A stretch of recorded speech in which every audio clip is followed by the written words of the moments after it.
Here's what happened. I've shared 3 of the red flags that can feed the burnout beast. You can think about these as like your food sources, your refrigerators for the burnout beast. 3 refrigerators for the burnout beast.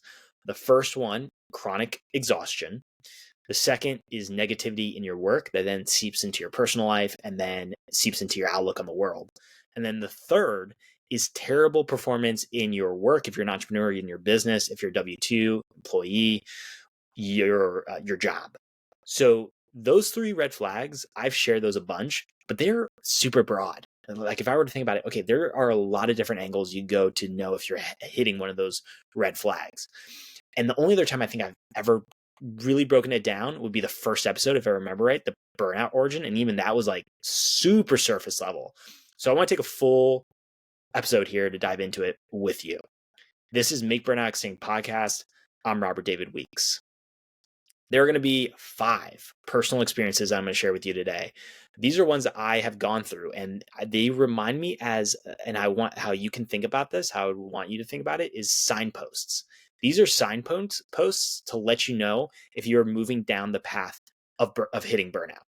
Because every day, I've talked about this before, we're on the spectrum. We're on one end, we've made burnout extinct. On this other end, we've hit burnout. And the burnout beast is trying to pull us, like drag us sometimes towards hitting burnout.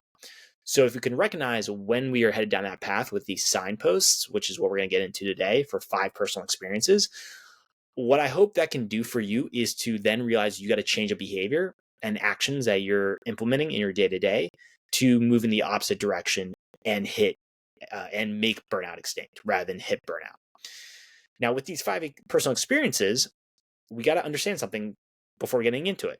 You have to have at least a baseline understanding and awareness of your day-to-day actions and how you're feeling. What I mean by that is really getting a sense of how you operate in your day, in your week. And I know that this could be a moment where you're like, dude, I can't even think about like an hour of what happened yesterday because I'm so overwhelmed and I have so many different obligations coming in, responsibilities. I got to pay bills. I got to deal with all the shit with my partner or friends or family or parents. Whatever that is that's coming up for you, well, this is your time. This is a moment. I'm going to tell you right now, this is the time to get into it for you because I know how much you care and how much you want to make that impact in the world. Well, way you're going to have to do that is also understand yourself a little bit more. So to know what you do in your day-to-day is going to be really important because it sets a baseline to then start to compare and notice if there's any changes in that baseline. That can be your moment to realize that there's a signpost here that you're headed towards burnout. And these 5 personal experiences are what you can compare to for your own life and your own day-to-day experiences. Because I've gone through these have been really helpful for me to realize, I'm about to hit burnout, or not about to, but if I ignore it long enough, then yes, I'll hit burnout. But these are helpful for me to then quickly say to myself, I got to change a behavior and switch up what I'm doing. So I'm moving towards towards making burnout extinct. And I want to say something that's coming up for me right now. There's no point in hitting burnout. There's no badge of honor there. There's no like amazing glory in that. I always felt like I had to get into it's that mindset of the martyr where, you feel like you got to put in the work, put in the energy, and like all of a sudden make sure everyone knows how much you've suffered. I don't prescribe to that because there was so much unnecessary suffering I experienced in my burnout in 2018 that I wouldn't want to wish on anyone, including you. I don't want that. It does not serve you. I believe you can learn a lot about your life and the lessons that you can discover before hitting that point of burnout. And what then happens is you then have to put your life on hold for potentially years to recover from that burnout fully. And I don't want that for you either. You got things you got to do. So I want to make sure we understand that before getting into it. Let's start it off. I'm going to get real personal with you, and I'm going to kick it off on the first one. So here we go. The first personal experience is when you have longer than normal, when it's longer than normal to let out the shit. Literally. I said it. Yep. We all have this part of us. of having to release the waste, our bowel movements. So I'll stop there for it. But what happens is our stress, when we're having increases levels of stress and then it turns into chronic stress, it can deprioritize our digestion. It then can cause irregularity of our regular bowel movements. So if you're doing this, if it's daily, all of a sudden, if a day goes by and you notice that it doesn't happen, it's first to realize, wait, has there been a higher level of stress that I've been experiencing the past few days? And then you can start to get curious as to why that is. And I'll get to then solutions that I've figured out for myself. But that is a key indicator of, wait a second, have I been feeling some stress that has become all of a sudden a daily, what's the word? Oh, I'm trying to think of the word that's coming up here. That has become habitual is the one, this stress feeling.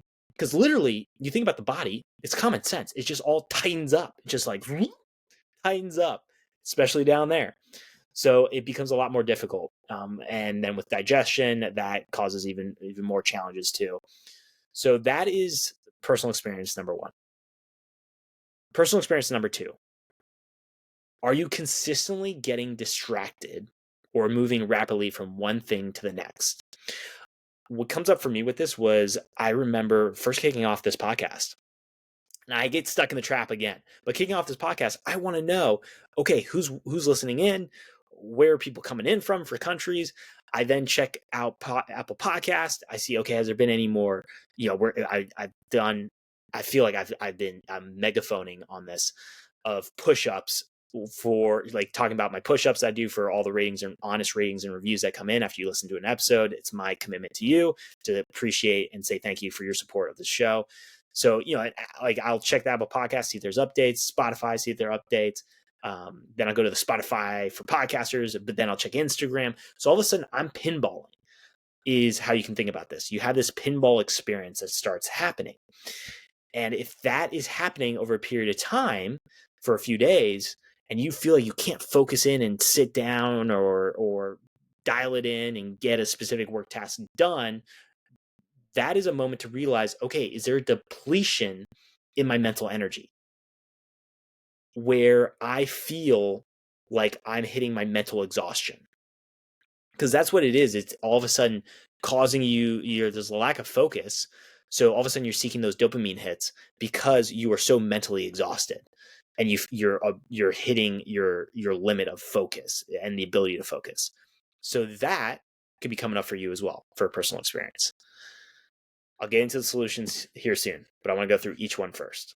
The next one for the experience is not doing something you like anymore because you just don't feel like it.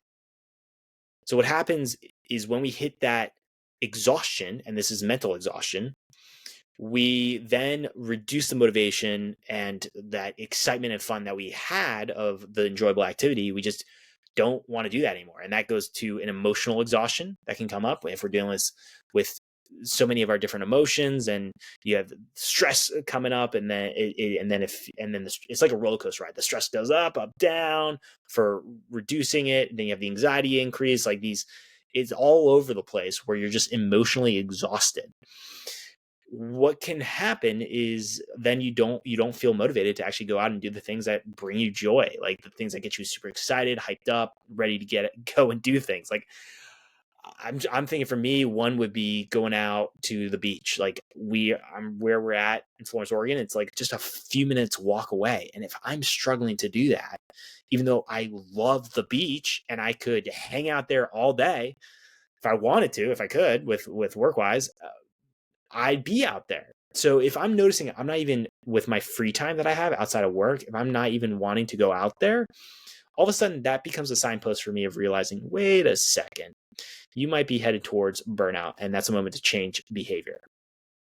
Next experience that I want to get to is, and this one was shared so I did on Instagram, I put it out for a question box for people to share the signs that you notice for hitting burnout. And one that I got that I wanted to highlight because I feel it resonates with me, is the experience of getting grumpy at stuff that wouldn't otherwise register as a bother and getting annoyed at myself because of it. So I appreciate you, Adrienne, for this one.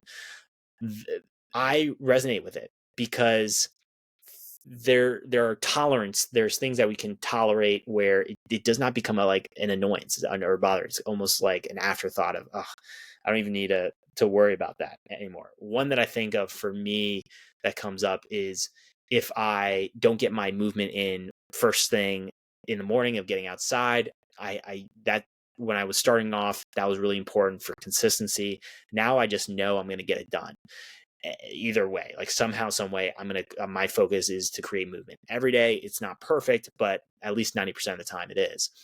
So I just know if I don't get it, in that morning of how I had my usual routine set up, that's going to be okay.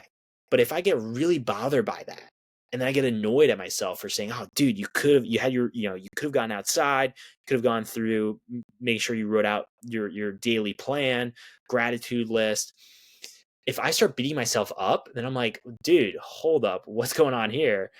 Because this is not how this is you can handle this. Like, you're going to get it done.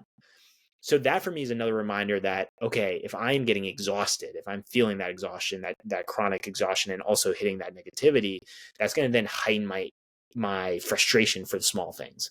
I'm going to start nitpicking at different things. And it's that common sense where all of a sudden, that negativity seeps into a lot of different actions that we take in the day and how we're responding to other people. So, and then with the chronic exhaustion, we just don't have we can't have, it feels like in that moment that we don't have the strength to actually tell ourselves we're going to go out there and do it at some point in the day. So that's another experience that could be coming up. Then the fifth one that I want to highlight for you is the experience. It's choosing to ignore your basic habits like eating food or drinking water. So this one, what can come up with the exhaustion is that it can impair our decision making and reduce the brain's the brain's response to basic self-care. When that happens, that we're getting close to hitting a exhaustion level that is, if it's causing us to not get our self-care in, our basic self-care in, that becomes a big red sign for you. I just combined that red flag, a big sign post for you that you're headed towards burnout. And it's in that moment where you got to realize, okay, when was the last time I drank water? Last time I ate some food? Because a few minutes is not going to be life or death for you of that important work, task, or project that you got to get done. I know how important it is. I know how dedicated you are. I know how ready you are to get this stuff done. But taking a few minutes of getting that food in, getting that water in, the fuel to support you, to keep you going, is going to be really important. And it's in that moment where if you're experiencing that, to realize, wait a second, something's not right here. Let me change direction. So those are the 5 experiences for you. And what I want to remind you is everyone is different in their baseline. I mean, there's some of us that could be similar with this, but you got to think about it as it is your baseline normal. What is that baseline normal? If you don't eat at a certain time, I get that. Like, let's say you're later, you want to eat, let's say you wake up at 6 and you start eating at 10. Okay, I get it. That's your normal. If for drinking water, you're not the type of person that drinks a full 32 ounces in the morning, I get it. That's normal. That's your norm. So it's knowing when there are differences that start to happen that are not intentional in your day-to-day normal. That's how you can remember this for those signposts of headed towards burnout. Now let's get into the solutions. I want to dive into the 5 solutions for you. We're bringing it back up, talking about the thing that some people don't want to talk about, are bowel movements. So the solution, what comes up for me whenever this experience happens, the common one I notice from the majority of the time is there usually is a decision that needs to be made. Or for me, there's a confusion about something that has to be done. So What I mean by that is it causes me to tense up into this fight or flight reaction because I'm uncertain about the future in some way. Either it's a decision I have to make and I'm really torn. I got the anxiety starting to build up. So internally, I'm torn between which path do I take. I got once a bubble hits, then I'm going down the spiral of, oh my gosh, like, is this gonna be the best decision? What about this one? What are the potential scenarios here that could happen? And I feel I freeze up. It's literally the freeze moment. Going back in that literally common sense, here we go, which everything just squeezes up and you get a lot of tension. So with confusion, that also comes into it, because if I don't know my path clearly that I'm going to be moving down forward, if that's tomorrow with, okay, I had set out this goal, I accomplished the goal, now what's the next goal? Or I'm hitting this block in how I want to get the word out about the podcast. Yeah, I'll bring you back to this. So I'm stuck there. I don't know. I'm confused as to the next direction I got to go. Or it's like, what topic am I going to pick for this upcoming episode recording? There's confusion there. So there's a moment where I don't know what that next action is. But if that's starting to stack up over a day and a lot of hours, that leads into then this personal experience of it's longer to let out the shit, literally. Number 2. So bringing it back, actually, no pun intended, was number 2. There we go. Going to experience number 2 for the solution. So again, for this one, it's that you're getting pinball experience, that pinball back and forth. For me, what has come up and has been really helpful is mo time. I've talked about it before. Movement is key. You're getting literally unstuck. It takes away, you get into you might have been freezing right now with you may be like stuck literally. So that freeze response, and you're like rapidly moving from one thing to the next. It's feeling exhausting and overwhelming. Well, this is a moment then to realize, okay, I need to refill my mental capacity. Like, it's hitting exhaustion. It's hitting the breaking point. So with movement and doing something of like going out for a walk outside is like my go-to, but you could do like push-ups is another one I like. I'm trying to think of some other ones that I like to do. Breathing, like deep breathing is one. And literally standing breathing, like intentional breathing. That's another way to put it. But where I'm literally moving without bringing my phone, number 1, or let's put it this way, if I have my phone there, I'm not looking at it, or I'm not looking at my computer. I am most likely, most of the time, not talking, so that I can really mentally refill my capacity and then reset my focus. So movement can be really helpful for you for this experience. Number 3 for the experience, not doing something I like anymore because I just don't feel like it. This solution is this is where you gotta flex some muscles here and have a moment of flex. Is you gotta push through the resistance. You gotta literally do it there and commit to doing it for just one day. So instead of thinking, okay, I got to do this for like the whole week of getting back to the beach, which, oh my gosh, like, poor me, I got to go to the beach. Like, come on. So when you think about it, you're just like, oh man, this is ridiculous. Like, why am I not doing this thing?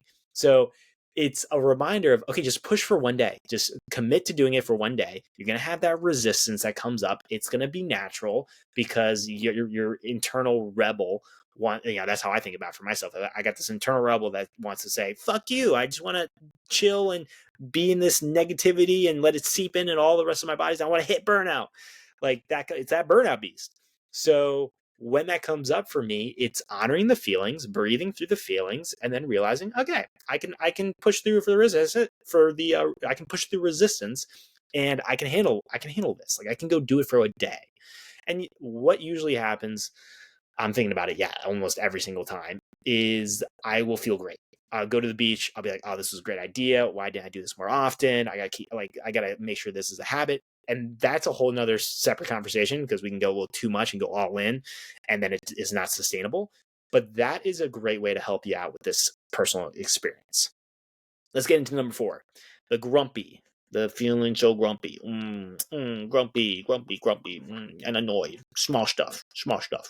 So the solution for this one is that often it's a sign that something hasn't been resolved. I've noticed that for myself. There's something, like it could have been a comment that, my partner said, or friend, or my mom or dad, or a family member. Like someone said something that's like rubbing me the wrong way.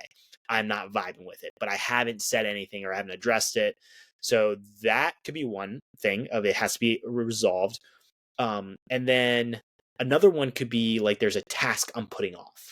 So I think about this we'll get into both of these. So one, when it comes to something's hasn't been resolved, we got to address the issue directly. You got to address it. That is where there is going to be a moment of, oh, okay, this is what it is. Let me address it in that moment. And that would be for knowing when you can talk to your partner, knowing when you talk to your friends, and share how you feel, and really expressing that in a way that's like, hey, this is what's up. This is what happened with me. This is how I felt. And I want to make sure you're aware of it and what it meant for me. And by just talking it out, it can make a world of difference. And then when it comes to the task you're putting off, the one that comes up for me, and it's interesting because I really like it once it's done, is cleaning. So one that would come up is cleaning the kitchen. And I'm like, okay, I gotta clean the kitchen. Like, stop putting this off. Here's your moment. It may not be so helpful to do that as a distraction. If you got an important work task that can come up, but instead making sure you realize, hey, I'm going to get this done in the day of cleaning the kitchen. I'm not going to leave it till tomorrow. What will happen is your tomorrow self will definitely thank you for that. And I just noticed for myself, when I do the task, I feel accomplished. It's a moment to celebrate and be pumped up for momentum that I can take that into the next day. For the final experience, choosing to ignore the basic habits like eating food or drinking water. The solution for this is to remind. So what comes up for me in these moments is when I'm really in it. Like if I'm really uncertain about a future direction I want to take something, or that's where doubt can come in, my own self-doubt, which still bubbles up. It's that self-doubt bubble that starts bubbling up. And then I'm really questioning, oh my gosh, am I good enough for this?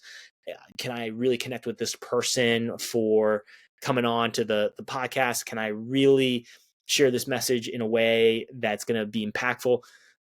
Those come up. Those trains of thoughts happen. And I got to remind myself in that moment that I'm safe. And what I can do is take a few minutes to just eat or drink some water, and it's not negatively going to impact my day. Those are the reminders I tell myself.